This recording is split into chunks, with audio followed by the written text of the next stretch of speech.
అబ్బో ఇక్కడ కేజీ చీరలు కొంటే అర కేజీ చీరలు ఫ్రీ అంట. మంగళ్య షాపింగ్ మాల్ కేజీల్లో సేల్, టన్నుల్లో ఆనందం.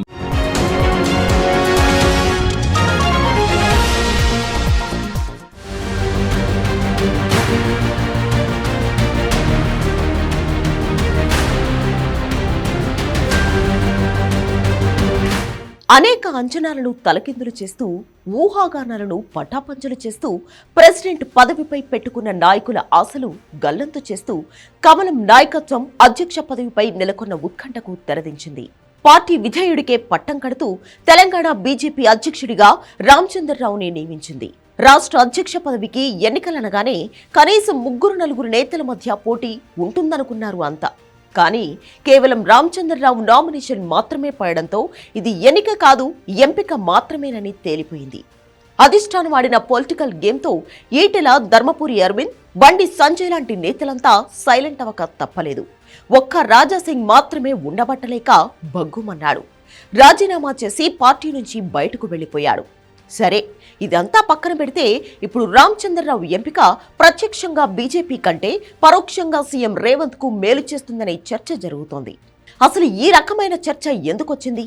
బీజేపీ ప్రెసిడెంట్ నియామకానికి కాంగ్రెస్ సీఎంకు ఉన్న ఇండైరెక్ట్ లింక్ ఏమిటన్న దానిపై అనేక ఊహాగానాలు వినిపిస్తున్నాయి.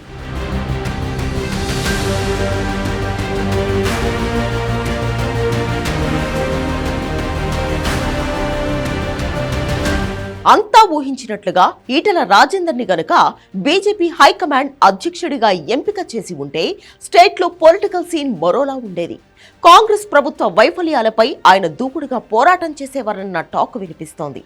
నిత్యం ఏదో రకంగా ప్రభుత్వాన్ని ఇరకాటంలో పెట్టేలా ఆయన పొలిటికల్ యాక్షన్ ప్లాన్ ఉండేదన్న చర్చ జరుగుతోంది. ఇది రాజకీయంగా కాంగ్రెస్తో పాటు ముఖ్యమంత్రి రేవంత్ కూడా ఇబ్బందికరమైన అంశమే. అయితే అధ్యక్షుడిగా రామచంద్రరావు నియామకంతో సీఎం రేవంత్ మరో 3 ఏళ్లు కాస్త రిలాక్స్గా ఉండొచ్చనే అభిప్రాయాలు వినిపిస్తున్నాయి. ఎందుకంటే రామచంద్రరావు ఈటెల మాదిరిగా దూకుడు స్వభావం ఉన్న నేత కాదు. ఆయన వివాదరహితుడు, మృదు స్వభావి అనే పేరు ఉంది. దాంతో ఆయన ఈటెల స్థాయిలో కాంగ్రెస్ ప్రభుత్వంపై పోరాటం చేయగలరా అన్నదే ఇప్పుడు బిగ్ క్వశ్చన్.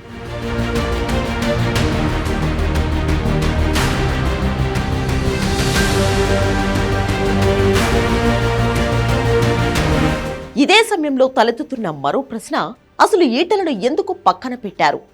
కేసీఆర్ కు వ్యతిరేకంగా బలంగా పోరాడిన నాయకుడు, పైగా బీసీ నేత, మాస్ ఫాలోయింగ్ ఉన్న లీడర్.